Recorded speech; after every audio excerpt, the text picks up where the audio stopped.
우리 친구들 반가워요. 달림쌤이에요. 오늘 하루도 즐겁게 보냈지요? 즐거웠던 생각하면 선생님은 미소가 가득해져요. 우리 친구들도 미소 지으며 포근한 이불 덮고 잘 자요.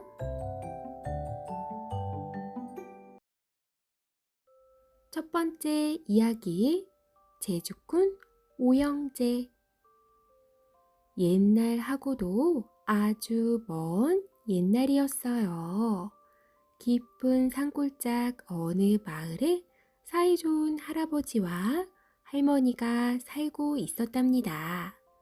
아이가 없었던 할아버지와 할머니는 날마다 정성스럽게 물을 떠놓고 아이가 생기길 빌었습니다. 그러던 어느 날 꿈속에서 삼신 할머니가 나타나서 말하였어요. 커다란 단지를 구해 두 사람의 오줌을 받아서 땅 속에 묻어두어라. 할아버지와 할머니는 삼신 할머니가 시키는 대로 하였습니다. 그리고 한 달, 두 달, 세 달, 10달이 지나자 단지 안에서 우렁찬 아기 울음소리가 들려왔어요. 단지를 꺼내서 뚜껑을 열어보니 건강한 남자아이가 있었습니다. 할아버지와 할머니는 아기의 이름을 큰손이라고 불렀어요. 큰손이는 무럭무럭 잘 자랐습니다. 큰손이는 힘이 세고 천장에 붙어서 노는 재주가 있었어요. 우리 큰손이는 자라서 큰 사람이 될 거야. 할아버지 말에 할머니는 흐뭇하게 큰손이를 바라보았습니다. 아버지, 어머니, 저는 지금부터 세상 구경을 다니며 많은 것을 보고 배워오겠습니다. 부모님에게 인사를 마친 큰손이는 길을 떠났습니다.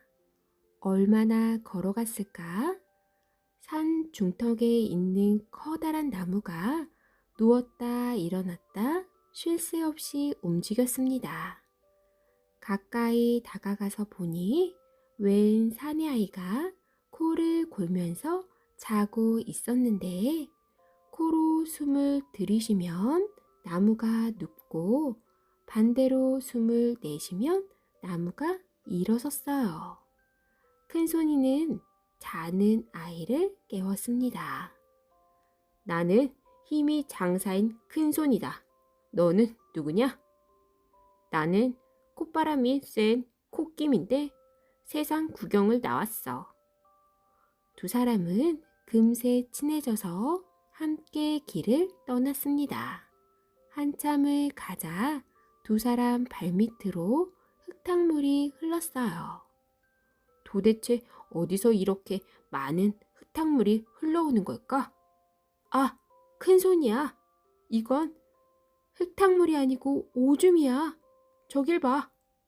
코끼미가 가리킨 쪽을 바라보자 한 남자아이가 오줌을 누고 있었어요. 두 사람은 오줌을 누고 있는 아이 옆으로 다가갔습니다.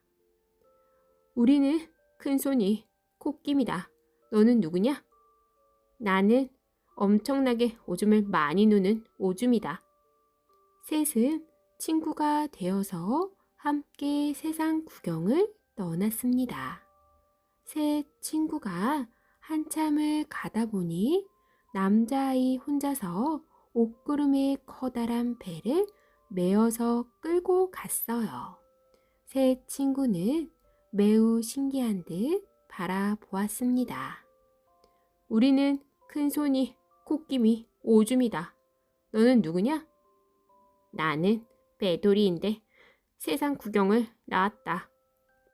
그럼 너도 우리와 함께 세상 구경을 가자. 넷은 금세 마음이 맞아 함께 길을 떠났습니다. 한참을 가는데 쿵, 쿵 땅이 울리는 소리가 났어요.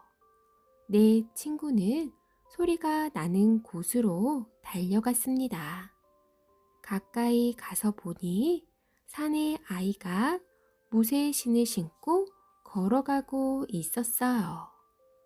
우리는 큰손이, 코끼미, 오줌이, 배돌이인데 너는 누구냐? 나는 무쇠발인데 세상 구경을 나왔다. 다섯 친구는 의형제를 맺고 함께 길을 떠났습니다. 산속을 지나가던 오형제는 날이 저물자 불빛이 흘러나오는 오두막을 찾아갔어요. 하룻밤만 묵어가게 해주십시오. 어서들 들어오너라. 집주인인 꼬부랑 할머니는 오형제를 반갑게 맞아주었습니다. 그런데 이 오두막은 어미 호랑이가 꼬부랑 할머니로 둔갑해서 아들 호랑이들과 함께 사는 집이었어요. 다음 날 날이 밝기도 전에 호랑이들이 오형제에게 달려들었답니다. 우리랑 내기를 해서 너희가 이기면 살려서 보내주고 우리가 이기면 다 잡아먹겠다. 오 형제와 호랑이들은 제일 먼저 나무배기 내기를 하였습니다. 호랑이들이 열심히 도끼로 나무를 찍어 오 형제 옆에 쌓아놓는 동안 오 형제는 잠만 잤습니다. 그러다 자리에서 일어난 오 형제는 순식간에 나무를 뿌리째 뽑아서 호랑이보다 더 많이 쌓아놓았습니다. 첫 번째 내기에서 오 형제가 이기자 호랑이들은 둑을 쌓는 내기를 하자고 하였어요. 첫 번째 내기에서는 우리가 졌지만 이번에는 꼭 이겨야 해. 호랑이들은 강 위쪽에 둑을 쌓고 오형제는 아래쪽에 쌓아서 호랑이들이 둑을 터뜨려 흘려보낸 물이 오형제가 쌓은 둑을 넘으면 호랑이들이 이기는 시합이었어요. 호랑이들은 힘을 모아 부지런히 둑을 높게 쌓았다가 터뜨려서 물을 흘려보냈지만 오 형제가 쌓은 둑을 넘지는 못하였습니다. 호랑이들은 분에 못 이겨 마지막으로 한 번만 더 내기를 하자고 하였어요. 이번에는 우리가 나무를 던지면 너희 오형제가 받아서 쌓는 거야. 좋아, 얼마든지. 호랑이들은 잽싸게 나무를 던졌고 오형제는 부지런히 받아서 착착 나무를 쌓았습니다. 쌓은 나무단이 점점 높아져 오형제는 아주 높은 곳에 올라가 있었어요. 하지만 호랑이들은 힘이 빠져서 더 이상 나무를 던질 수가 없었습니다. 이렇게 해서 마지막 내기도 오형제가 이겼습니다. 화가 난 호랑이들은 나무땀 밑에 불을 붙였습니다. 불길은 순식간에 타오르면서 나무단 위에 있는 오형제를 삼킬 것 같았어요. 그때 오주미가 오줌을 누자 불은 순식간에 꺼지고 오줌은 큰 강이 되었습니다. 배돌이가 얼른 옷고름에 매달아둔 배를 띄우자 오형제가 냉큼 올라탔어요. 하지만 호랑이들은 강물에 빠져 허우적 거렸습니다. 다음에는 코끼미가 콧김을 불자 찬바람에 오줌이 금세 꽁꽁 얼어붙어 호랑이들은 꼼짝도 못하였습니다. 마지막으로 무쇠바리가 얼어붙은 강위를 다니면서 무쇠발로 호랑이를 다 물리쳤어요. 이렇게 어려움을 함께 이겨낸 오형제의 우정은 더욱더 두터워졌습니다.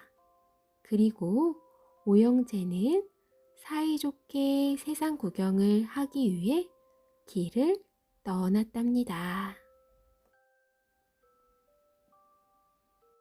두 번째 이야기, 박박바가지.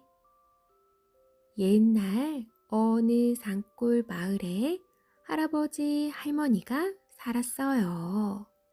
어느 날 밤 도둑이 살금살금 집안에 들어와서 여기저기 기웃거리다가 마루 위로 올라갔어요. 그런데 마루장이 너무 낡아서 삐거덕삐거덕 소리가 났어요. 잠기 밝은 할머니가 그 소리에 잠이 깨서 할아버지를 깨웠지요. 영감, 무슨 소리가 나요? 도둑이 들어온 것 같으니 얼른 일어나 보시구려. 마루를 기어가던 도둑은 할머니의 말을 듣고 가슴이 철렁 내려앉았어요. 도둑은 들키지 않으려고 납작 엎드려 숨을 죽이고 있었지요. 잠이 깬 할아버지는 이불을 끌어당기며 말했어요. 도둑은 무슨 도둑? 마루 밑에서 쥐들이 설치는 소리지. 아무래도 쥐 소리는 아닌 것 같았는데. 도둑은 옳다구나 싶어서 찍찍 찍찍 하고 쥐 소리를 냈어요. 저것 봐, 저게 쥐 소리가 아니고 뭐야. 이상하다.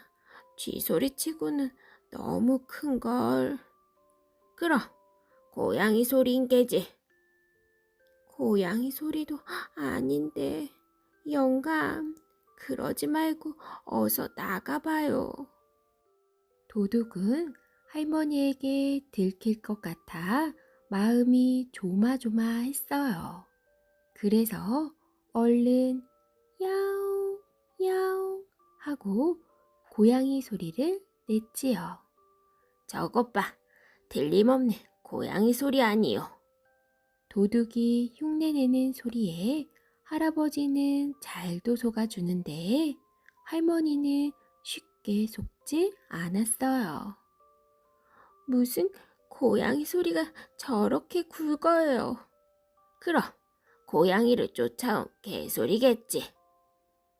도둑은 재빨리 멍멍 멍멍 하고 개 짖는 소리를 냈어요. 개소리가 틀림없군. 이제 그만하고 빨리 잠이나 잡시다. 아무리 들어도 저건 개소리가 아니에요. 그래? 그럼 소소린 게지. 도둑은 얼른 음메 하고 소소리를 냈어요. 저거 보라니까. 정말 소소리 아니요. 아니에요. 소소리하고도 달라요. 그래? 그럼 코끼리 소리인 게지. 할아버지의 말을 듣고 도둑은 가슴이 쿵닥쿵닥 뛰고 머릿속이 하얘졌어요. 도둑은 코끼리를 본 적도 우는 소리를 들은 적도 없으니 어떻게 코끼리 소리를 내야 할지 몰랐거든요. 도둑은 얼떨결에 코코 끼리끼리 코코 끼리끼리 하고 이상한 소리를 냈어요.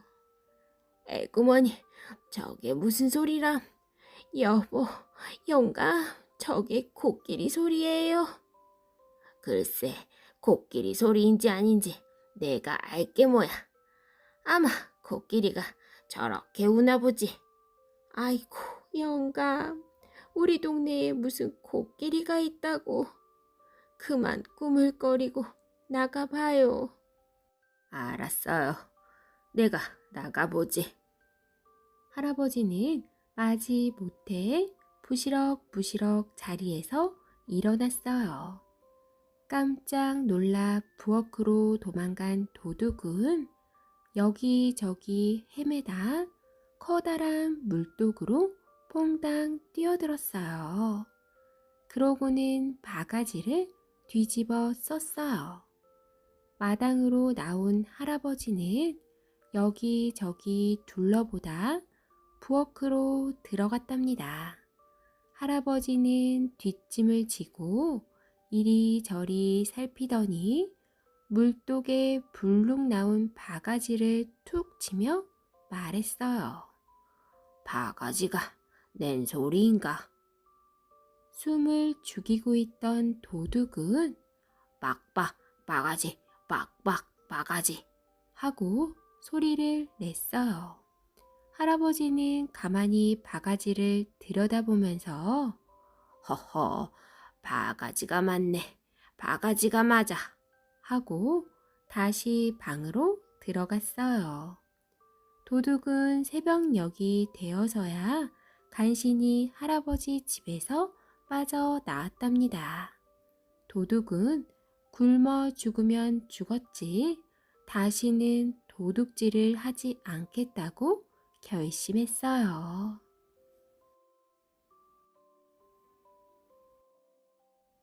세 번째 이야기, 백두산 장생초. 옛날, 아주 오랜 옛날, 백두산 아래 외딴 집에서 어머니와 아들이 살았습니다. 아들은 산에서 나무를 해다 팔거나 마을로 내려가 남의 일을 해주고 받은 품삯으로 어머니를 모시며 근근히 살아갔어요. 어머니는 몸이 아파서 자리에 누워 지내시는 날이 많았습니다. 아들은 가난했지만 어머니를 정성껏 모셨습니다. 어머니, 죽이라도 좀 드십시오. 아니다. 나는 괜찮으니 너나 더 먹어라. 어머니는 비록 아파서 자리에 누웠지만 아들을 위하는 마음은 한결 같았습니다. 하지만 어머니의 병이 점점 깊어지자 아들은 어머니의 병을 낫게 하는 좋은 약을 구하기 위하여 마을에서 가장 지혜로운 할머니를 찾아갔습니다. 할머니, 어머니의 병을 낫게 하는 약을 알려주세요. 글쎄, 백두산 깊은 골짜기에 가면 장생초라는 약초가 있다는 말을 들었네. 백두산에 있는 장생초요? 아들은 어머니의 병을 낫게 하는 약초가 있다는 말에 뛸 듯이 기뻤습니다. 젊은이, 하지만 그 높고 험하기로 유명한 백두산을 어떻게 올라간단 말인가? 할머니, 괜찮습니다. 어머니의 병을 낫게만 할 수 있다면 어디든 못 가겠습니까? 아들은 백두산을 향해 곧바로 길을 떠났습니다. 백두산은 할머니의 말대로 아주 높고 험한 산이었어요. 아들은 장생초를 찾기 위해 골짜기를 누비고 다녔지만 도저히 찾을 수가 없었습니다. 도대체 장생초는 어디에 있는 걸까? 하루 종일 험한 골짜기를 오르내리던 아들은 지쳐서 자리에 털썩 주저앉았습니다. 지금쯤 어머니는 어떻게 지내실까? 혹시 병이 더 깊어지지는 않았겠지? 어머니를 걱정하는 아들의 눈에서 어느새 눈물이 흘러내렸어요. 그때 호호백발 할머니가 아들 곁으로 다가왔습니다. 젊은이, 백두산에는 무엇하러 왔나? 아들은 깜짝 놀랐지만 할머니 앞에 무릎을 꿇고 백두산으로 장생초를 구하러 온 사연을 침착하게 말씀드렸습니다. 장생초를 찾으러 왔다고?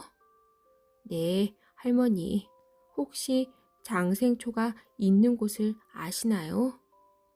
젊은이, 나는 오랫동안 백두산에 살았지만 장생초라는 것은 못 보았네. 할머니의 말을 들은 아들은 힘이 다 빠져나가는 듯 하였어요. 힘들게 여기까지 왔는데 안 되었구먼, 젊은이. 한 가지 부탁할 것이 있는데 들어주겠나? 비록 장생초는 구하지 못하였지만 할머니의 부탁은 들어드리겠습니다. 정말 고맙네, 젊은이. 이 씨앗을 산 꼭대기까지 가져가서 뿌려주게나. 나는 늙고 힘이 없어서 산 꼭대기에 올라갈 수가 없어서 그런다네. 아들은 지치고 힘이 들었지만 할머니의 부탁을 거절할 수가 없었습니다. 왜냐하면 할머니가 자기 어머니 같았기 때문이에요. 아들은 돌부리에 걸려 넘어지기도 하고 낙엽을 밟아 미끄러지기도 하면서 부지런히 산꼭대기로 향하였어요. 겨우 산꼭대기에 올라온 아들은 여기저기에 골고루 씨앗을 뿌렸습니다. 그러자 눈 깜짝할 사이에 산과 골짜기에 어린 싹이 돋아나기 시작하였어요. 그리고 어린 싹이 이내 가지를 뻗더니 가지마다 열매가 맺혔습니다. 내가 지금 꿈을 꾸고 있는 것은 아니겠지? 눈앞에서 벌어지는 일을 보고 놀란 아들은 정신을 잃고 쓰러졌습니다. 젊은이, 눈 좀 떠보게. 씨앗을 준 할머니가 다시 나타나 아들을 깨웠습니다. 아, 젊은이, 이게 바로 장생초라네. 어서 가서 어머니 병을 낫게 해드리게. 할머니, 정말 고맙습니다. 이 은혜는 평생 잊지 않겠습니다. 정신을 차린 아들은 할머니가 준 장생초를 가지고 급히 집으로 돌아왔습니다. 장생초를 먹고 병이 나은 어머니는 아들과 함께 행복하게 오래오래 살았답니다.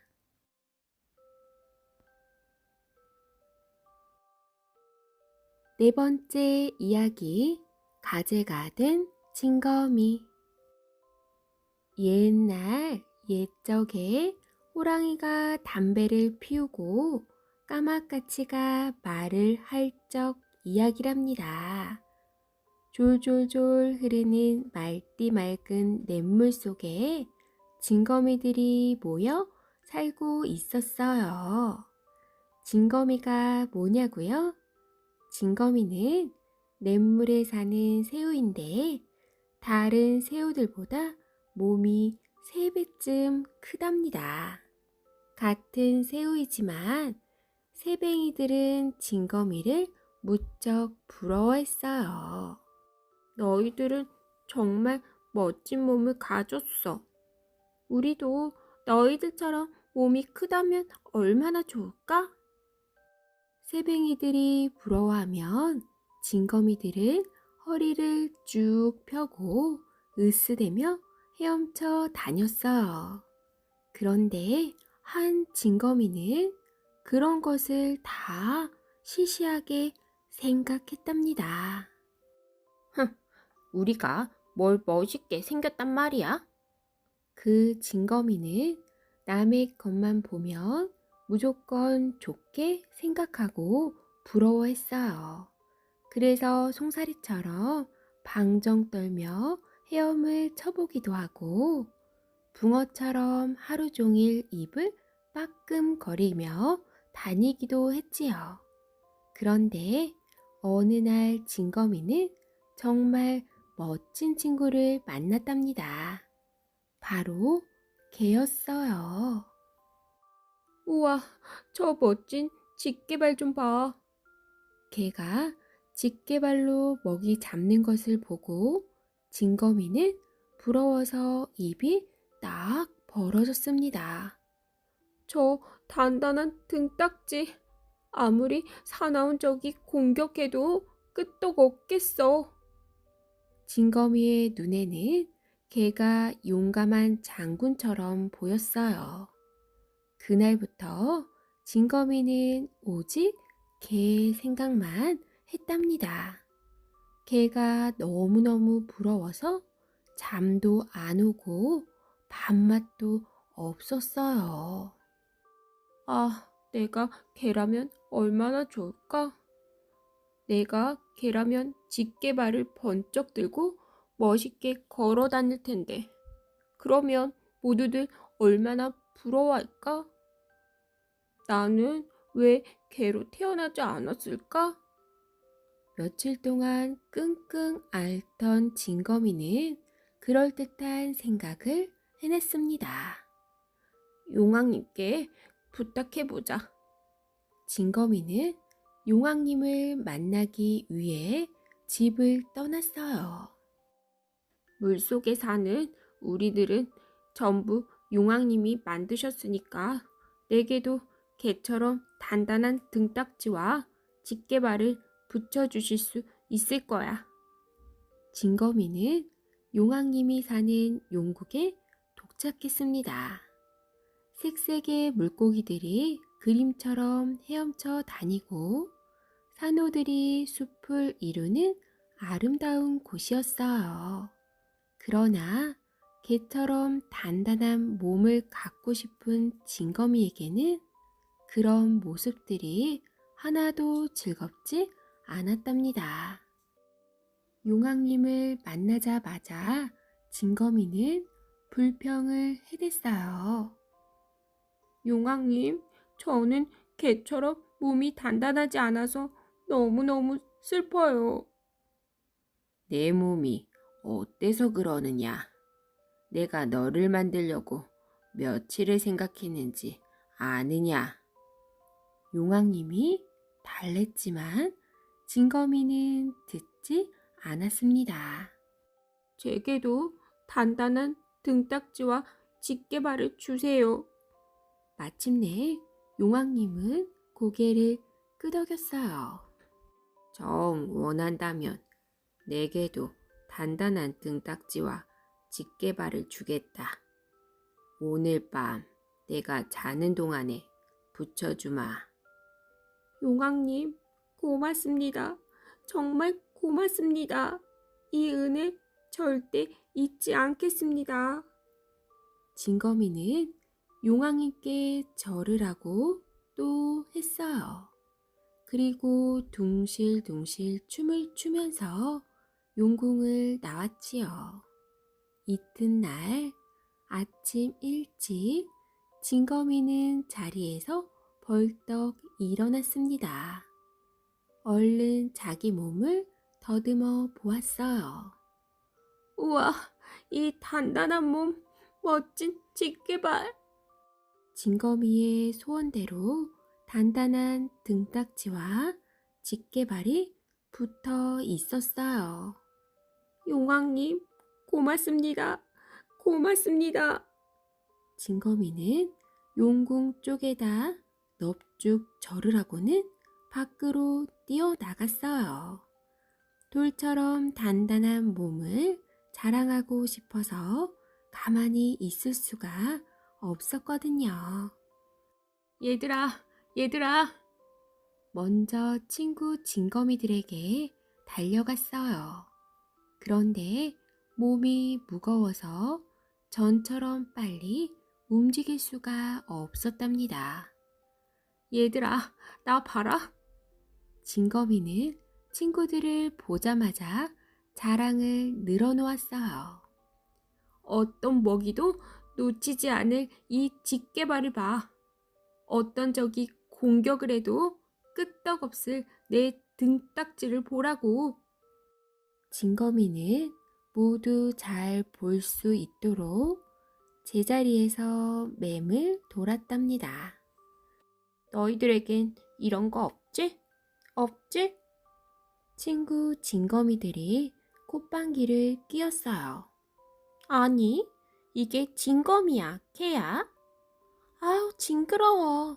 넌 징거미가 아니야. 우리는 너랑 안 놀아. 너같이 괴상한 애하고는 우리는 같이 놀 수 없어. 걔한테나 가봐. 친구 징거미들은 깔깔거리며 저희들끼리만 가버렸습니다. 부러우니까 괜히들 그러지? 가라면 못 갈 줄 알고. 걔들이 나랑 친구해 줄 거야. 징거미는 개 마을을 찾아갔어요. 그런데 개들도 징거미를 반기지 않았답니다.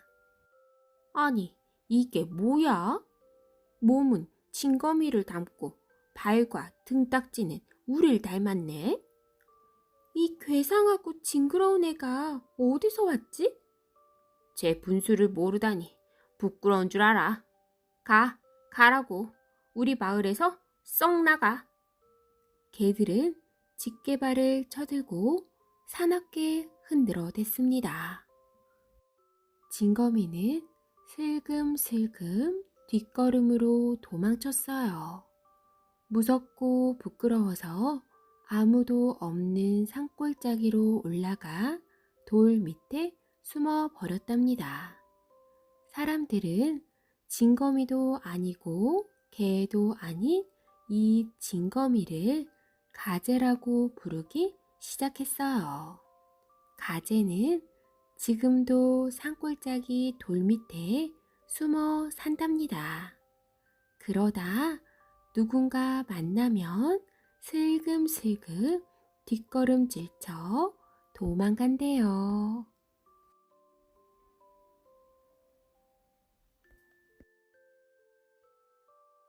다섯 번째 이야기, 총각 머슴과 멧돼지.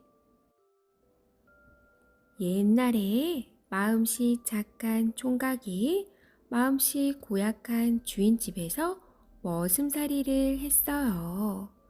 총각은 열심히 일했지만 주인은 먹을 것도 제대로 주지 않고 항상 고된 일만 시켰답니다. 냉큼 가서 나무 한 짐 해오너라. 명절날도 주인은 새벽부터 총각을 닥달했어요. 아침밥도 먹기 전이라 배가 고팠지만 총각은 할 수 없이 지게를 지고 산으로 올라갔습니다. 총각이 산에서 나무를 하고 있는데 갑자기 멧돼지 한 마리가 쫓기듯 달려왔어요. 나 좀 살려주시오.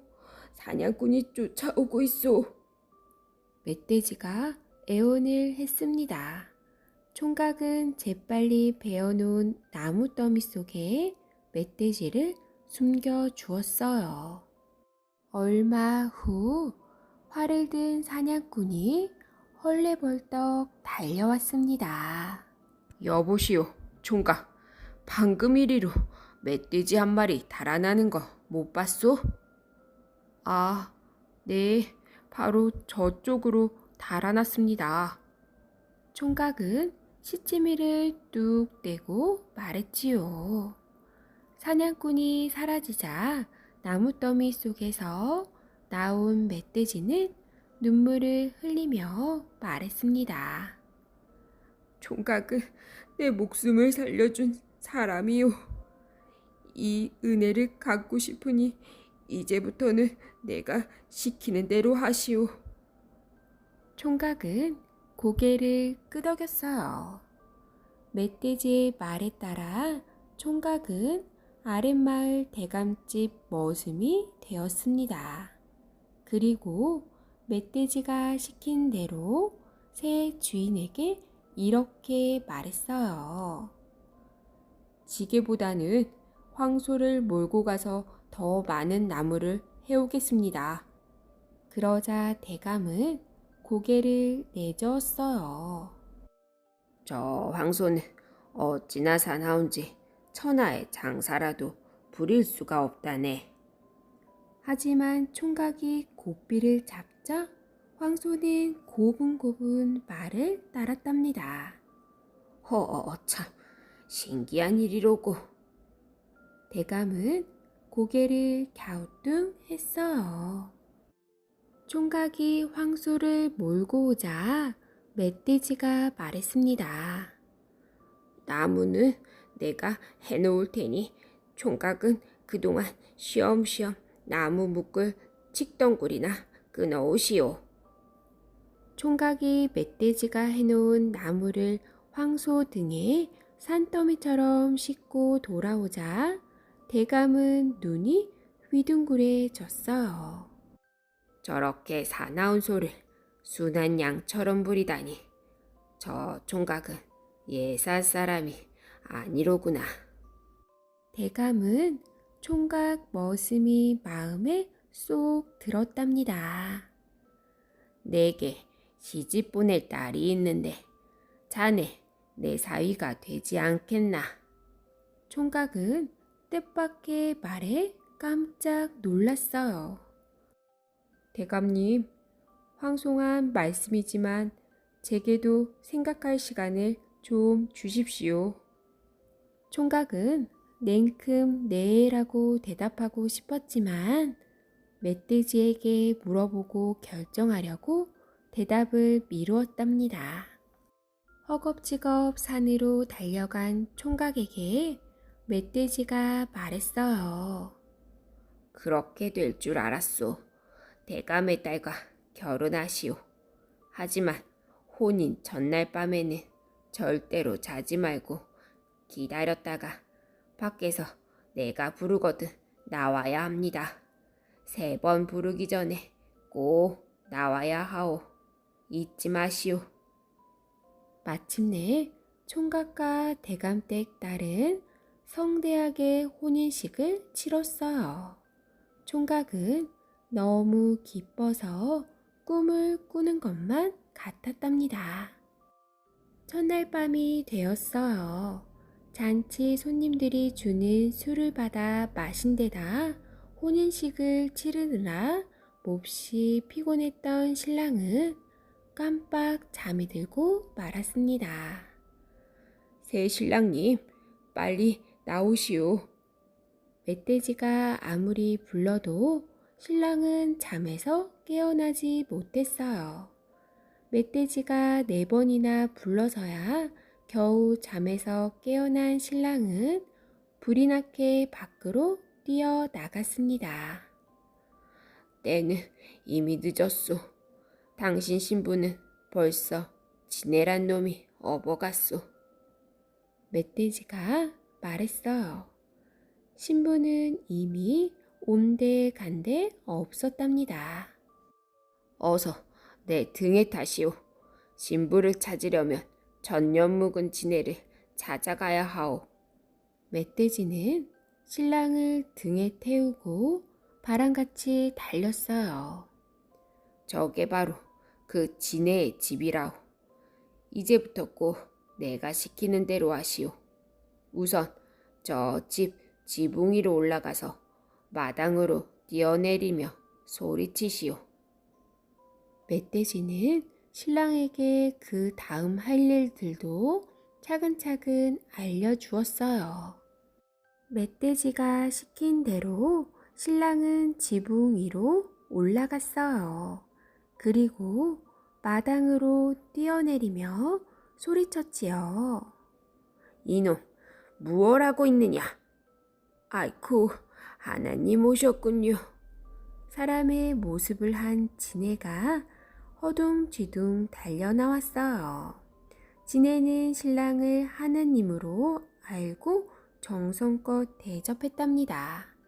신랑은 멧돼지가 시킨 대로 지네와 장기를 두어 일부러 져 주었답니다. 내가 나를 이겼구나. 지네는 하느님을 이겼다고 좋아하며 부채질을 했어요. 그때 신랑이 지네의 왼쪽 뺨을 호되게 쳤습니다. 그리고 재빨리 부채에 달린 노랑, 파랑, 빨강 주머니 3개를 낚아채 도망쳐 나왔어요. 신랑은 멧돼지의 등에 올라타고 도망쳤습니다. 커다란 지네가 바람처럼 뒤쫓아왔어요.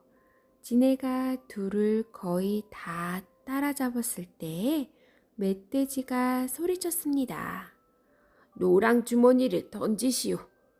노랑 주머니를 던지자 그 자리에 커다란 가시밭이 생겼어요.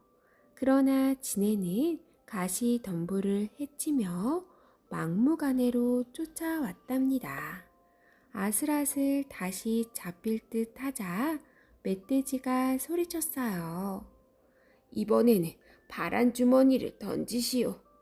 신랑은 파랑 주머니를 던졌습니다.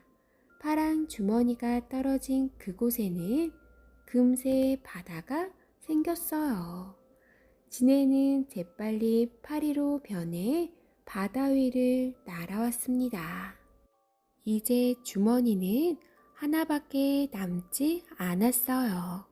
신랑은 마지막으로 빨강 주머니를 던졌습니다. 빨강 주머니가 떨어진 곳에서는 시뻘건 불길이 확 일었어요. 파리는 불길에 타서 죽고 말았답니다. 멧돼지와 신랑은 지네의 집으로 다시 돌아왔어요. 지네의 집에는 신부 말고도 잡혀온 사람들이 많았답니다. 광에는 금은 보석과 귀한 물건이 가득했어요. 이제 내가 할 일은 다 했소. 갇힌 사람들을 풀어주고 이 재물들은 좋은 일에 쓰도록 하시오. 멧돼지는 말을 마치자 어디론가 사라져 버렸습니다. 신랑은 신부를 찾고 갇혀있던 사람들을 구해 주었어요. 광에 있던 금은 보석은 사람들에게 골고루 나누어 주었지요. 그 뒤 신랑은 멧돼지가 다시 나타나길 기다렸지만 다시는 볼 수 없었답니다. 6번째 이야기, 송아지와 박군무. 옛날 어느 고을에 부지런한 농부가 살았습니다. 매일같이 무밭에 나가 김을 메고 거름을 주느라 농부의 이마에는 항상 구슬땀이 맺혀 있었습니다. 어느덧 가을이 되어 무럭무럭 자란 무를 수확할 때가 되었어요. 농부는 희고 커다란 무가 뽑혀 나올 때마다 절로 콧노래를 불렀습니다. 그러다 농부는 자기 팔뚝보다도 훨씬 크고 탐스러운 무를 뽑았습니다. 왜 무가 이렇게 크지? 지금까지 무농사를 많이 지었지만 이렇게 큰 무는 처음 보는군. 농부는 한동안 신기한 듯 무를 이리저리 쳐다보았어요.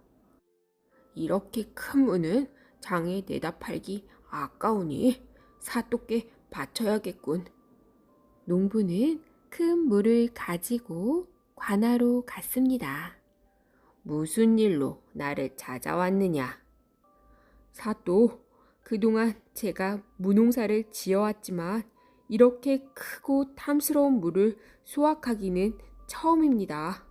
무가 크게 자란 것은 사또께서 우리 고을을 잘 다스려 주신 덕분이라 생각되어 물을 바치러 왔습니다. 오호, 그렇게 큰 무는 나도 처음 보았다. 좋은 선물을 받으니 그냥 있을 수 없지. 이방, 이 농부에게 줄 좋은 물건이 있느냐? 네, 송아지가 있기는 한데. 그럼 송아지를 주면 되겠군. 이방은 송아지를 끌고 나와 농부에게 주었습니다. 이 소문은 삽시간에 고을에 퍼졌어요. 고을 사람들은 무 하나를 바치고 송아지 한 마리를 얻은 농부가 부러웠습니다. 그 이야기를 듣고 이웃에 사는 욕심쟁이 농부는 배가 아팠어요. 사또께 물을 바쳐서 송아지를 받았으니 송아지를 갖다 바치면 더 큰 선물을 받겠지? 다음 날 욕심 많은 농부는 송아지를 끌고 관아로 갔습니다. 사또, 제가 그동안 소를 많이 키워보았지만 이렇게 살찐 송아지는 처음 봅니다. 이 송아지를 사또께 바치러 왔습니다. 허허, 이렇게 고마울 때가 있나? 이방, 창고에 있는 물건들 중에 가장 귀한 것이 무엇이냐?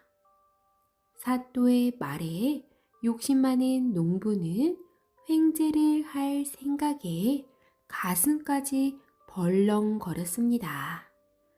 관아의 창고에는 귀한 것이 많이 있으니 사또가 금덩어리를 줄까? 아니면 네, 귀한 물건이라면 며칠 전에 들어온 금무가 있습니다. 아, 금무가 있었지. 어서 가서 금무를 가져오너라. 욕심 많은 농부는 큰 무라는 말에 눈앞이 캄캄하였습니다. 아니, 물아니. 세상에 송아지 대신 물을 주겠다니. 사또 앞에서 아무 말도 못하고 물러난 욕심 많은 농부는 큰 물을 가지고 터덜터덜 집으로 돌아왔답니다.